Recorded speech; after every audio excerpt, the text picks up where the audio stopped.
L'équilibre était déjà précaire au Rwanda, mais le pays a sombré dans le chaos avec l'assassinat le 6 avril dernier du président Habyarimana. Sa mère a été abattue, sa grande sœur aussi. Y a-t-il une limite à l'horreur et à la folie humaine? Réponse non. Les uns surpris dans leur maison, d'autres froidement écoutés, les mains liées dans le dos. Le Rwanda appartient à ceux qui le défendent vraiment. Le 7 avril 1994 marque le début d'un des épisodes les plus sombres de l'histoire de l'humanité, le génocide rwandais. En l'espace de 100 jours, cet événement tragique ravage un pays déjà marqué par des tensions ethniques, entraînant la mort de plus de 800 000 personnes, essentiellement des Tutsis, mais aussi des Hutus modérés.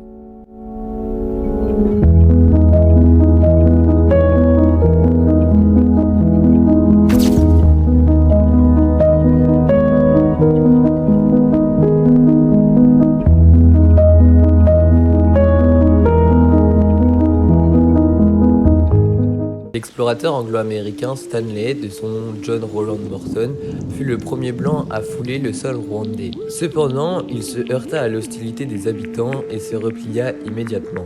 À partir de cette découverte, le Rwanda fut un territoire connu sous écrit. C'est en 1885 que son territoire est attribué à la Compagnie allemande de l'Afrique orientale durant la conférence de Berlin. Cependant, après la défaite de l'Allemagne à la Première Guerre mondiale, elle se retira du territoire rwandais et celui-ci fut confié sous un mandat de tutelle à la Belgique par le Conseil supérieur des puissances alliées. La politique exercée sur le peuple rwandais par le gouvernement belge est directement unique. En effet, entre 1934 et 1935, un recensement est effectué, imposant ainsi une distinction raciale en instaurant un système de carte d'identité qui indique si la personne est Hutu, Tutsi ou Tuwa. Pourtant, ces trois ethnies parlent la même langue, ont la même coutume, croient en le même dieu et habitent sur le même territoire. Elles sont fondées sur des caractères physiques, créant ainsi un stéréotype sur chaque race. Ainsi, cette politique contribue à la division raciale et ethnique. Ils sont traités de manière inégalitaire par les colons belges. Ainsi, les Européens vont maintenir au pouvoir la minorité Tutsi, puisque le peuple rwandais se compose à 85% d'Hutus et seulement 15% de Tutsis. Après plusieurs attaques et émeutes, le 1er juillet 1962 est proclamé l'indépendance du Rwanda et du Burundi, avec pour président Grégoire Kayibanda. On observe alors que les rapports de force s'inversent puisque la minorité Tutsi n'est plus gouvernante. C'est pourquoi, le 22 décembre 1963, une tentative de retour armé des réfugiés Tutsis provenant des pays limitrophes a lieu. Cet événement a pour conséquence l'élimination d'environ 300 000 Tutsis en guise de représailles selon les autorités Hutu rwandaises. Alors les prochaines années sont lieu de massacres et d'exclusion de la minorité, notamment en 1972 de l'administration ou encore des écoles et des universités l'année suivante. Le 5 juillet 1973, le président Kayibanda est renversé par un coup d'état militaire dirigé par le major Habyarimana. Il éliminera donc presque tous les ministres, directeurs généraux et officiers supérieurs du gouvernement précédent. Durant sa présidence, qui durera plus de 20 ans, Habyarimana crée et décrète un parti unique, le MNRD, le Mouvement révolutionnaire national pour le développement, créé en 1975. Il fut réélu en 1978, 1983 et 1988. En parallèle et à l'étranger, un parti nommé le Front patriotique rwandais, le FPR, dirigé par des Tutsis, est créé en Ouganda. 2 ans plus tard, le 1er octobre 1990, le FPR attaque le Rwanda et c'est seulement 1 an plus tard que le gouvernement rwandais et le FPR signent les accords de cessez-le-feu, puis des accords de paix d'Arusha le 4 août 1993. Le 6 avril 1994, l'avion qui transportait les présidents rwandais et burundais en provenance de Tanzanie est abattu au-dessus de Kigali, la capitale du Rwanda. C'est alors un prétexte à un coup d'état des extrémistes Hutus. Cet assassinat déclencha alors le début du génocide des Tutsis et les Hutus de l'opposition. L'attentat provoqué sur les présidents du Rwanda et du Burundi par un tir de roquette déclencha alors plusieurs semaines de massacres systématiques et à grande échelle. Moins d'une demi-heure après que l'avion s'était écrasé, des barrages contrôlés par des miliciens Hutus, souvent aidés par la gendarmerie ou par du personnel militaire, furent mis en place pour identifier les Tutsis. La semaine du 6 au 10 avril 1994 fut une semaine décisive dans l'un des génocides les plus meurtriers du XXe siècle. Le jour suivant, la radio-télévision libre des Mille Collines, la RTML, créée 1 an auparavant, diffusa une émission attribuant la responsabilité de l'accident d'avion au FPR. Ainsi, Radio Mille Collines diffuse des appels au meurtre d'une manière explicite et des listes de personnes à exécuter dès 21h, laissant penser que la radio était un instrument de la planification du génocide. Dans cette journée s'effectue aussi le meurtre de la première ministre, de 10 casques bleus de l'ONU envoyés par la Belgique, ainsi que des dirigeants considérés comme Hutus modérés. Le 8 avril se forme un gouvernement intérimaire par l'ancien porte-parole du Parlement qui s'autoproclame président. Les Européens fuient complètement toute responsabilité puisque la Belgique retire toutes ses forces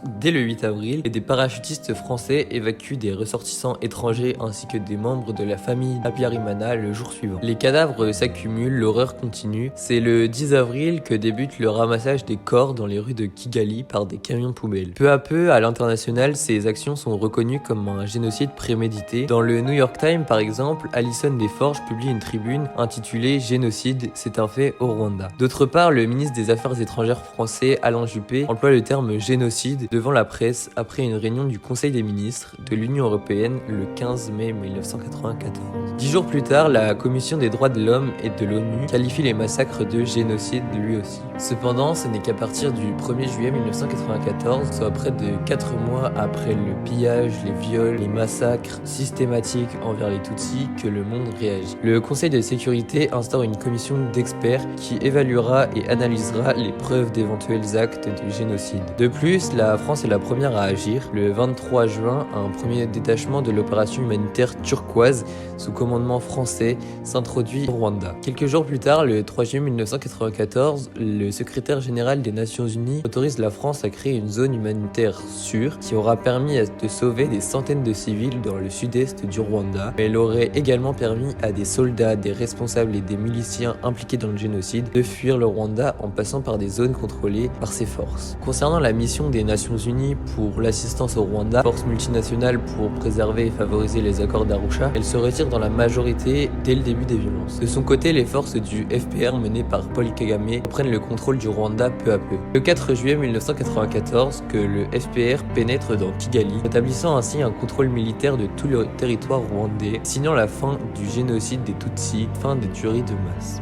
Cette victoire du FPR amena à son tour les Hutus à fuir et chercher refuge, même pays où ils avaient contraint les Tutsis à l'exil quelques décennies plus tôt. À la fin de juillet 1994, une épidémie de choléra éclate dans les camps de réfugiés Hutus au Zaïre, l'actuel Congo. Le million de réfugiés, 48 000 cas de choléra se déclarent et la moitié des malades en meurent. Le 17 juillet 1994, le FPR forme un gouvernement d'union nationale avec le pasteur Bizimungu comme président, établissant ainsi la paix au Rwanda. Le 21 août signe la fin de toutes les hostilités puisque les dernières troupes françaises quittent le territoire. Le génocide rwandais aura duré plus de 100 jours, du 6 avril au 19 juillet 1994. Il aura coûté la vie à plus d'1 million de Rwandais. À l'international, le rapport des experts affirme les actes de génocide commis au Rwanda. Alors, c'est le 8 novembre 1994 qu'un vote par le Conseil de sécurité a lieu, créant ainsi le tribunal pénal international pour le Rwanda. Les enquêtes ont démarré en mai 1995 et les premiers suspects ont comparu devant le tribunal l'année suivante. Le tribunal de l'ONU a compétence de juger toutes les violations du droit international relatif aux droits de l'homme et habilité à poursuivre les membres de haut niveau du gouvernement ainsi que les forces armées qui auraient quitté le pays. Ainsi, le tribunal a jugé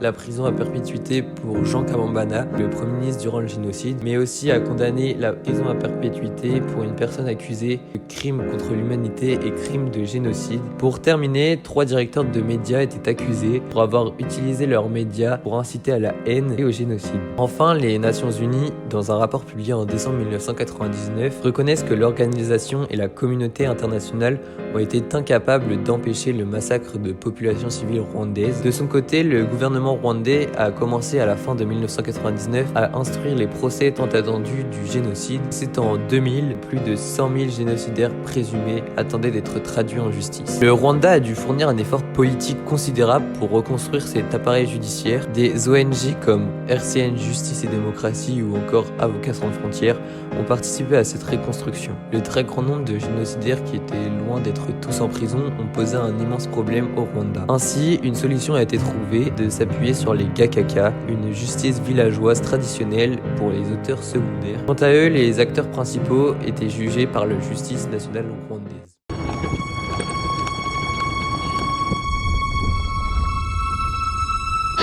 ubwoko bw'abantu bari sinzi imana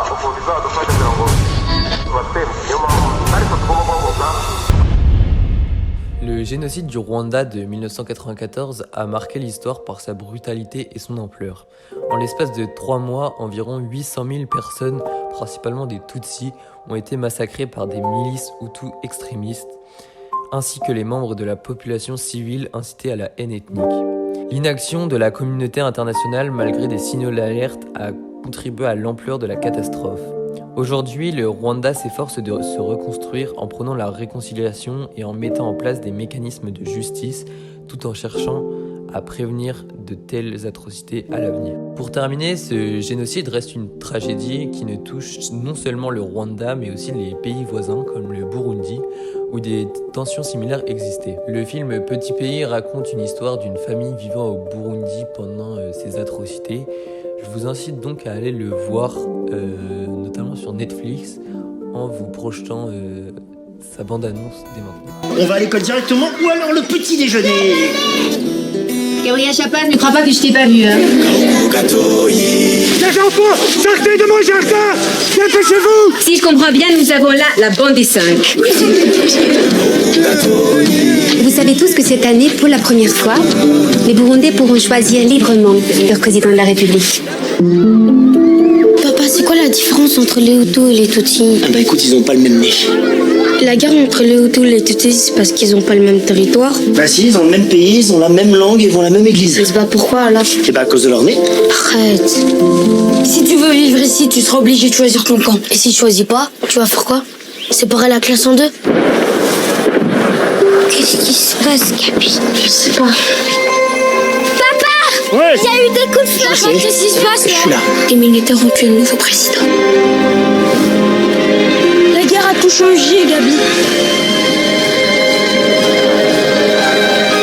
Ils tuent des Hutus et les Hutus nous tuent. Si on ne se protège pas, c'est eux qui vont nous tuer.